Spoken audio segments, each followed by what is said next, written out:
Hey, what's up, guys? It's Michael from Gant Family Game Review, and for day 13 of the Light It Up Blue Challenge, we are going to play Plants vs. Zombies Garden Warfare 2. Yeah, you try saying that 10 times fast. Any case, with the Light It Up Blue Challenge, myself, Camille sitting here with me, one of the main things was the fact that we wanted to choose different variations of games. From easy childhood games that families could play together, even to some games that were considered, from some like, okay, they're too childish, where we wanted to choose some games that were more for older children, or for a little bit more complex than something like Peggle 2 or Zuma's Revenge that we covered yesterday. That's where Plants vs. Zombies Garden Warfare 2 comes in. This is a great game, and now, like, one of the reasons why is the fact that it has a split screen. This is also friendly for families that have, older children, younger children, and because they can play together, this is one of those more friendly shooters out there in the market. Now, some families may not approve of their children playing a shooter game, but, just watch the broadcast, kind of see why this is one of the more special ones out there. Number one, there's not as much violence as you would expect from a shooter. Like, there is shooters in the market that are very violent, like Call of Duty or Battlefield, that, as much as some people may disagree, I state that they are a little too violent for younger children. They're more of the more aggressive side, something that you would see in a war movie, where Plants vs. Zombies Garden Warfare 2 is more of your Saturday morning cartoonish type of violence, something that you would see on Teen Titans or Ben 10 or Adventure Time. So this was something that we wanted to debut because we wanted to give different variations of games and different variations of styles of games. And one of the things that attracted me to this, and Camille and I were just talking about this a few minutes ago, was why was this more important than the original Plants vs. Zombies that was a tower defense, and the original Garden Warfare that was out several years ago, around 2014.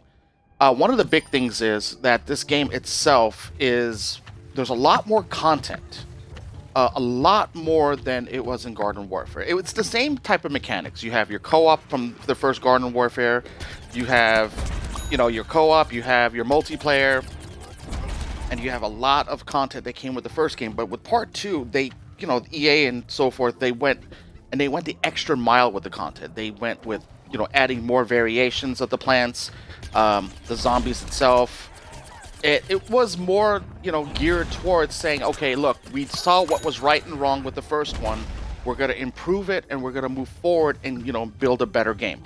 And when you look at the content that's in this, when, I'm going to show some of it when Camille's speaking about the game more, there is a lot more content, such as, like, more costumes, more designs, more characters, and more balance. And one of the things about balance in a game, especially in a shooter, is you want to make sure there's always a balance of a rock, paper, scissors style of cooperation. So, for an example, my character is a sunflower. So, as you could play as both plant or zombie, you want to make sure that the sunflower is not overpowered and so forth, so you go and have something that could counter the sunflower. Either with the zombies or so forth. And then same thing with the zombies. You want to make sure certain zombies, are not overpowered in the game. And, excuse me. And because they're not overpowered in the game, you want to make sure that, anyone that's playing the game is not abusing the system or, doing anything that they should not be. Now, unfortunately, we live in a society where gamers don't play by the rules, and, therefore, we have to kind of take vigilance on the, community itself. But that being said, I'm going to debut the single-player aspects of the game because at this time, the multiplayer aspect will be a little bit difficult to showcase because, the characters that we're playing as right now are not fully maxed up as they're supposed to be. But enough of that. Let's see here. What else? I'm looking through my notes here.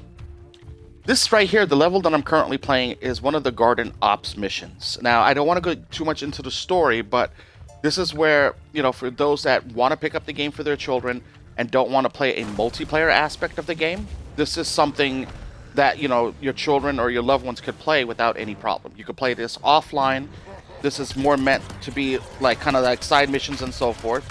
The best part of this is co-op and couch co-op, meaning if you have two younger children or like if you want to play with your kids, you could actually play with them without any problems. This is one of those games, again, that, as couch co-ops are kind of dwindling in our society, in, our gaming society, this is one of those things in which, a couch co-op is fun. You don't have to have two separate copies of the game. You could play on the same consoles in the split screen.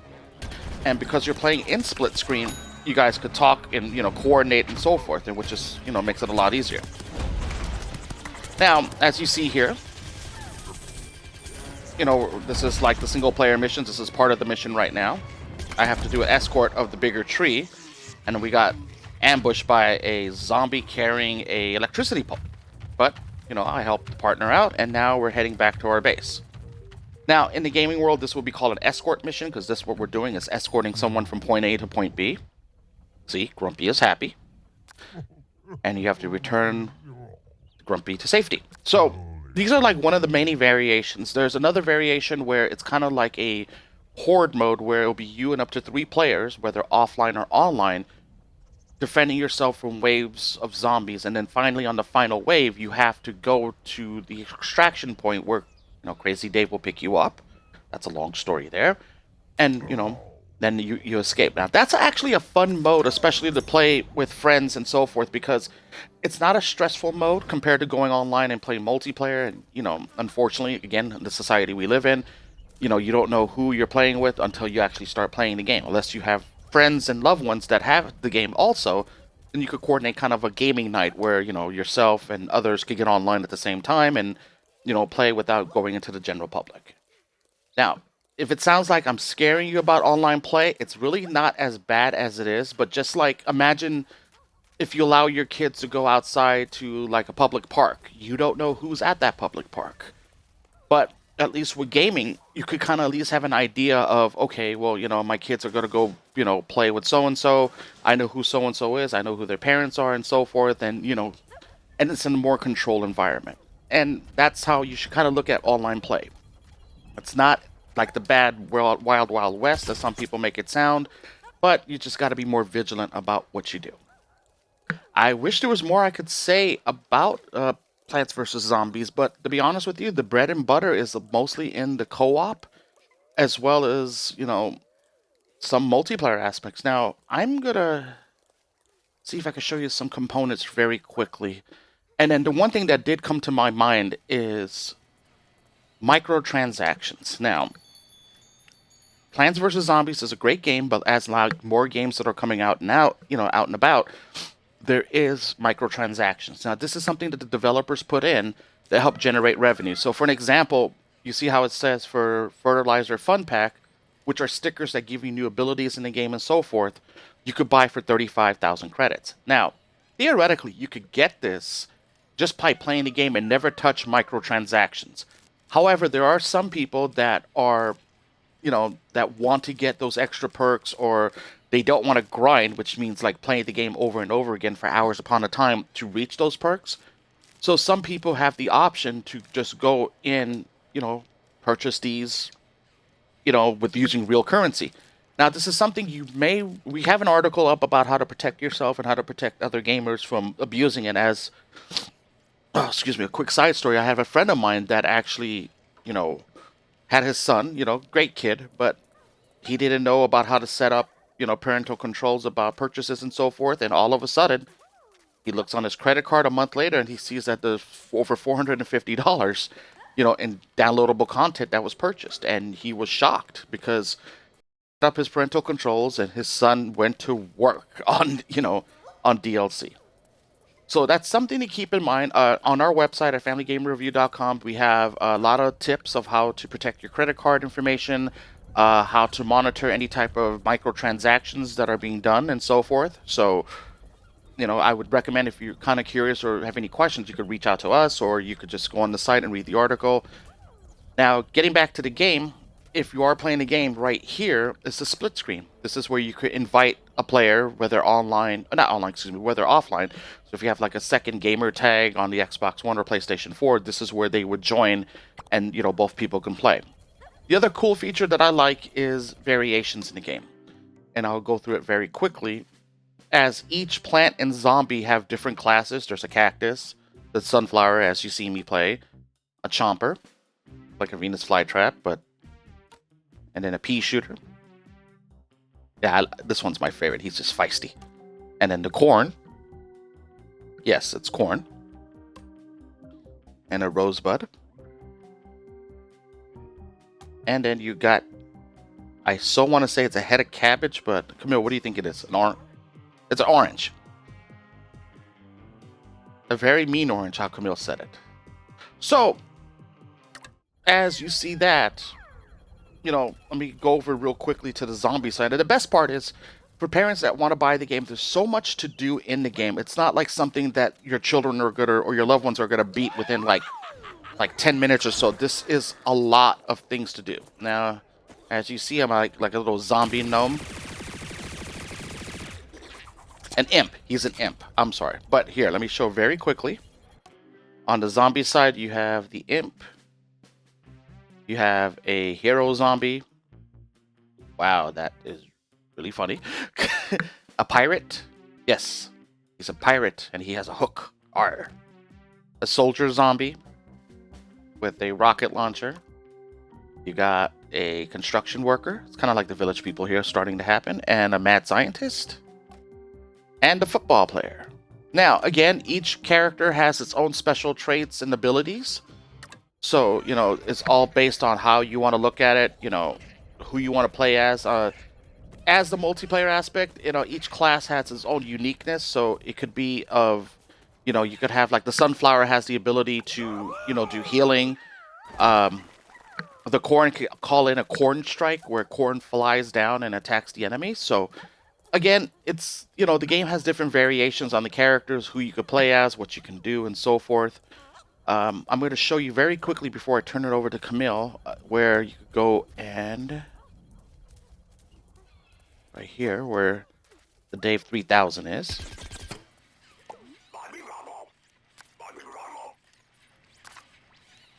He's a pushover. You got nothing to worry about. So that's all I can think of at the moment. I'm going to turn over to Camille. I'm going to let her speak about the game, about from a mom's aspect and so forth.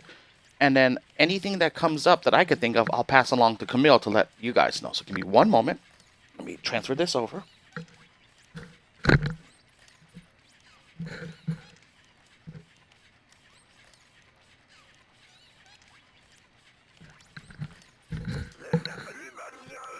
Hey everybody, it's Camille from Family Gamer Review. Thank you for tuning in and being a part of our 30-day Lighted Up Blue challenge. We picked Plants vs. Zombies Garden Warfare 2 for a very specific reason. And that, in my opinion, as Mike says, a lot more content, a lot more features, a lot more variation.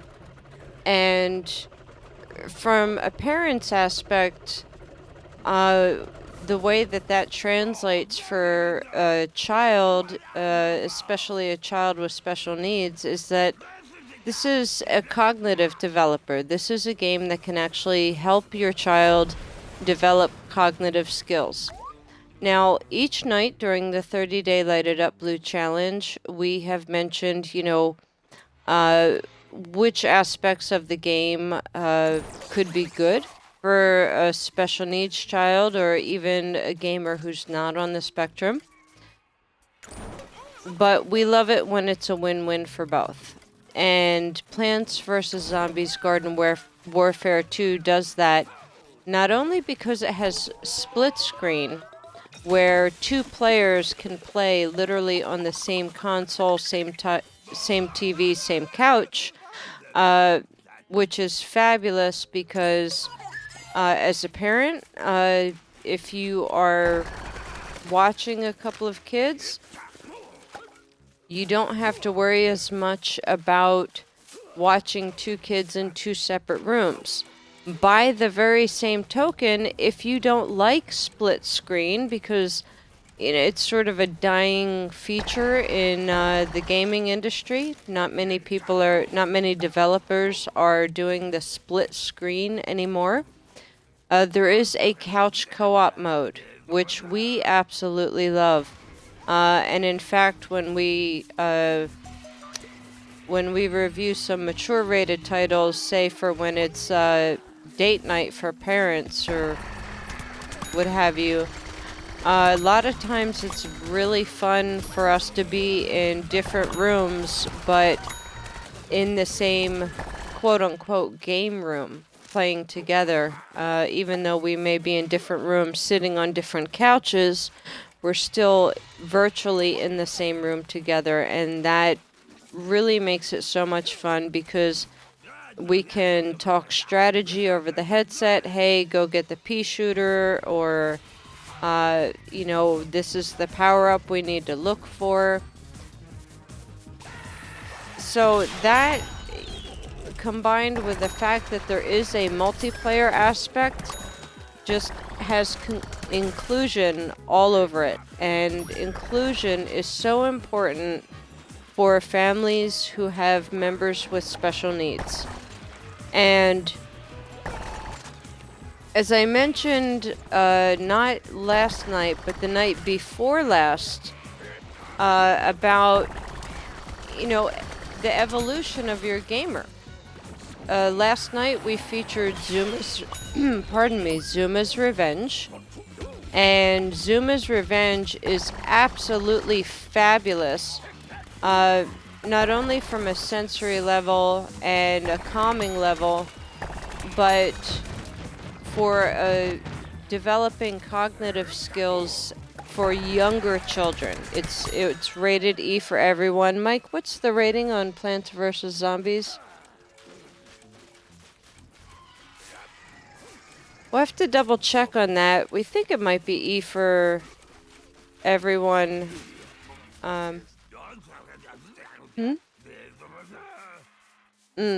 Right now, Mike is playing Horde mode, where a variation of Horde mode where he has to beat waves of enemies. But the great part about this is that you can have either split screen, couch co-op, or multiplayer. Now, if your child is playing multiplayer, then it's possible that it could even have some social skills building qualities also. Like Michael said, we do live in a world where sometimes there are people who are online that you might not want your child to play with. And that's fine. Just take them out of that room and put them into a different match. But, the whole point about that is that parents really do need to be involved in the game. Even if you don't have that much time or any time to play with your child, which is best case scenario, at least don't let your console or the PC be a digital babysitter. Be involved in your kids' games, know what they're playing, and if they're playing multiplayer, know who they're playing with. Now, as much as that may sound like a little bit daunting, don't let it be, because the advantage of that on the other side, when I said that this could be also helpful in the social skills area. Hang on everyone. Mike, could you turn down the volume a little bit? And okay, I hear a little bit too much game volume. Thank you.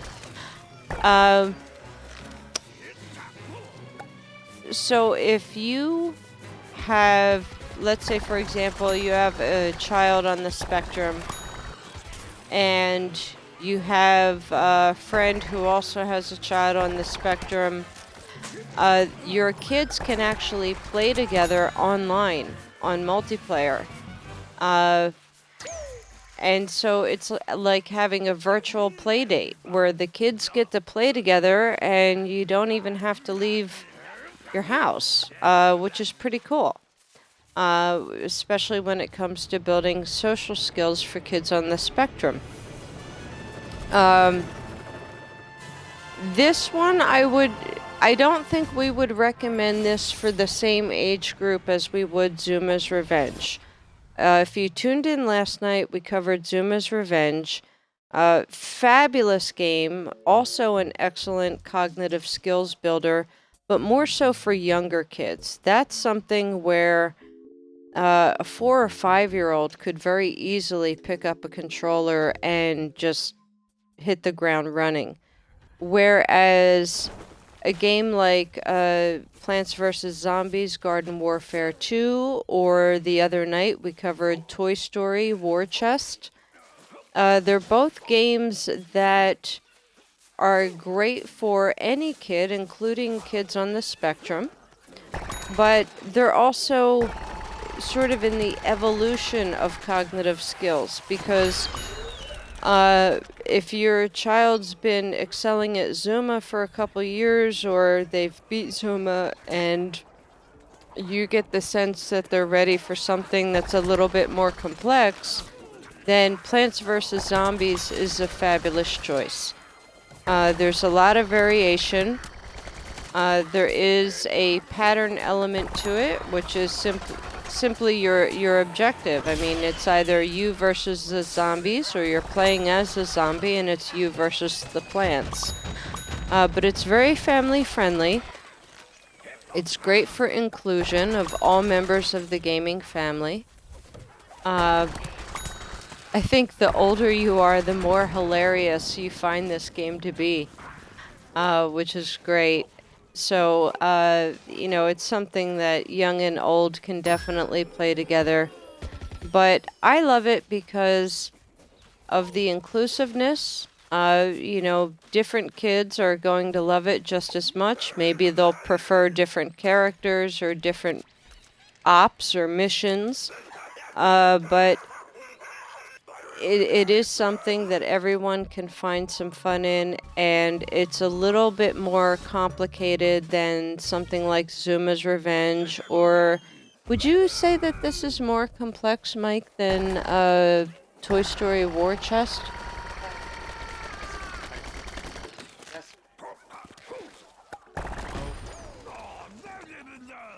Right, right. So, I think Mike and I definitely agree on that. This is no more difficult than Toy Story War Chest, but it does seem to have a little bit more in the way of features and diversity of characters and level. Well, I don't know. I may have to take that back, because Toy Story War Chest also had all the different, the different characters and different levels.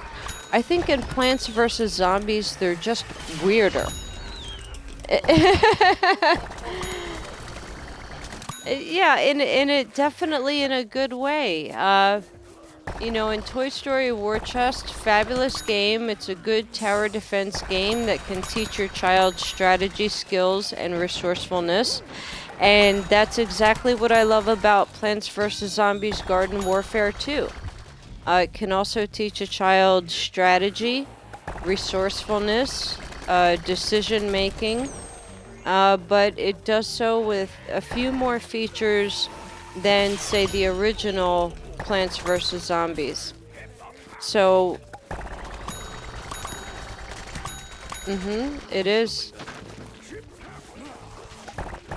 Yeah, definitely. I agree with Mike. It's something where older and younger siblings can play together, and neither of them will feel that the game is too inappropriate for them, even if you have an older sibling who's used to more mature rated games. Maybe they're already playing Call of Duty or Battlefield, but they're still going to get the concept behind this and still have a fabulous time. The only difference is you're doing it with a stalk of corn, and it's a lot more family friendly than Call of Duty. And that's no offense to Call of Duty, it's just, it's meant for a different audience. So this is something that's extremely family friendly. We do not think that this is too difficult for kids on the spectrum, or any gamer on the spectrum. But as I've said before, if you've met one child on the spectrum, you have only met one child on the spectrum. They're like snowflakes, as we all are. No two are the same. So, you know, you may have some gamers who maybe don't like this much vibrancy, but in our playtesting, we didn't find that. We did not have a single complaint from any gamers, neither special needs nor otherwise. The colors are fabulously vibrant. The action is great. We didn't have any special needs testers complain or show signs of overstimulation. And that's one thing that we were really looking out for when we reviewed Plants vs. Zombies Garden Warfare 2. Yeah, say that fast 5 times. So, what are you playing now, Mike? Oh, okay. So that's funny, you got airdropped.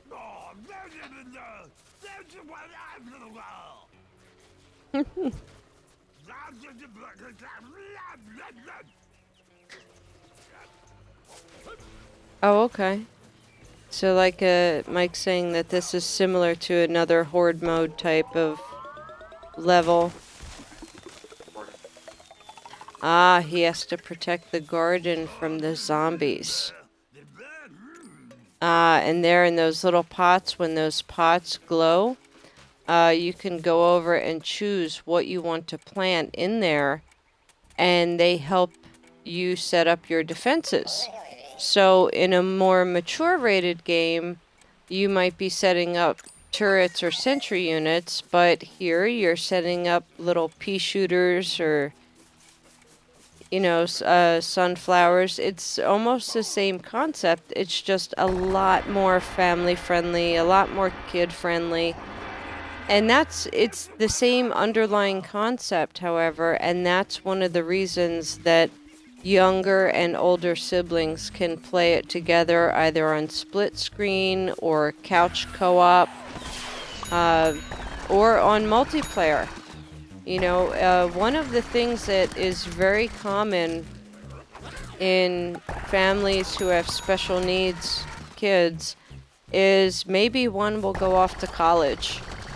And that's always very difficult. I can remember when I had a lot of interaction with someone from I was working for a toy company, and I had a lot of interaction with AblePlay. They're the organization that gives awards and recognition and sort of rates toys on different scales. So I became accustomed to that scale. I think it's fabulous. Whether something is good for different types of developmental skills like cognitive, social, sensory, communication, or physical.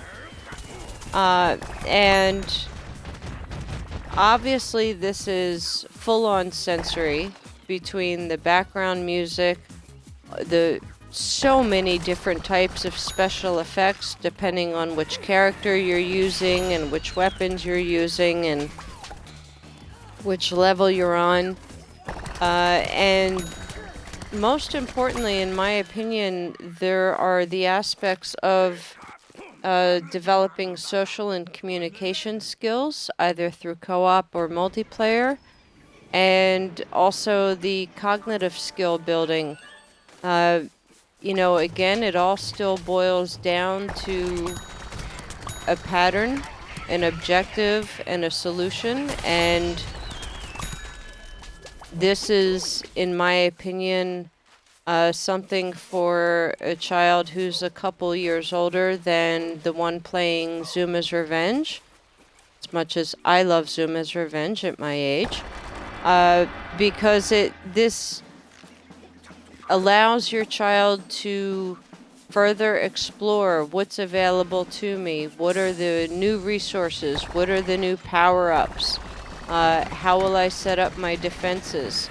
So In that respect, I feel a lot about Garden Warfare 2 as I did about Toy Story War Chest, in that it's a good cognitive skill builder that can help your child, be they special needs or not, develop resourcefulness and strategy, and obviously creativity, because you cannot play Plants vs. Zombies Garden Warfare 2 without having a little bit of creativity, a little bit of whimsy, and definitely a sense of humor.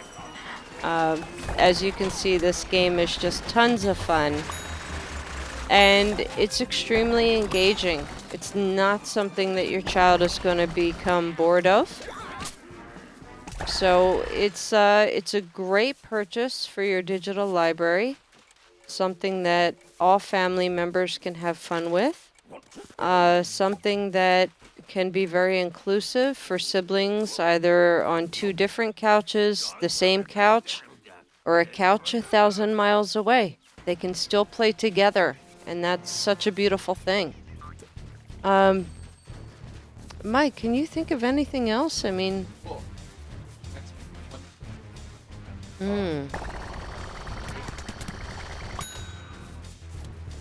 until when? No, if they have pass Uh-huh. Ah, if you have the EA Vault Digital Pass, EA meaning Electronic Arts, if you have the EA Vault Digital Pass, this game is actually free.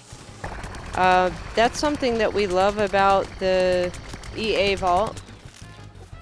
There's always a selection of free games, and it's just endless value, and that is always great from a parent's perspective. No one scoffs at value, getting your money's worth, especially when it comes to kids. They're not cheap. They're worth it, but they're not cheap.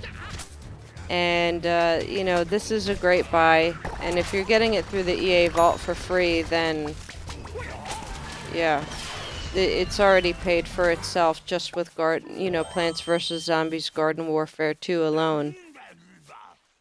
So it's a fabulous game.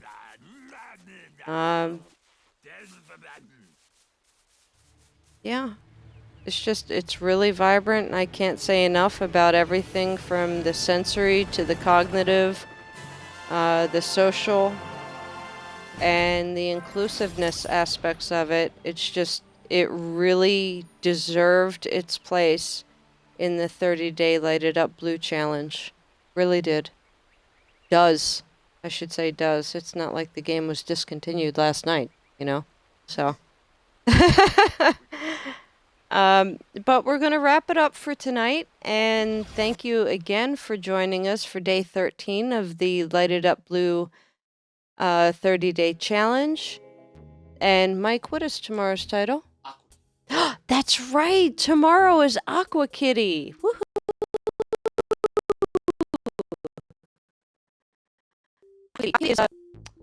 I'm not giving away any spoilers, but if you happen to have in your family, or at least know anyone who is younger, more of the Zuma's Revenge age bracket, Aqua Kitty is definitely a must-see. So tune in with us tomorrow. I don't know why I said younger age bracket, because I had a fabulous time with Aqua Kitty. But yeah, so we love Plants vs. Zombies Garden Warfare 2, and it's a little bit more for the older kids. What would you say, around 7 or 8? Yeah, about 7 or 8. This would be perfect. And tune in tomorrow, because we're going to dial it back a little bit and play Aqua Kitty, and show you why that is another fabulous game that definitely deserves its place in the 30-day Light It Up Blue Challenge. And so thank you everybody for tuning in, and we can't wait to see you tomorrow. Take care.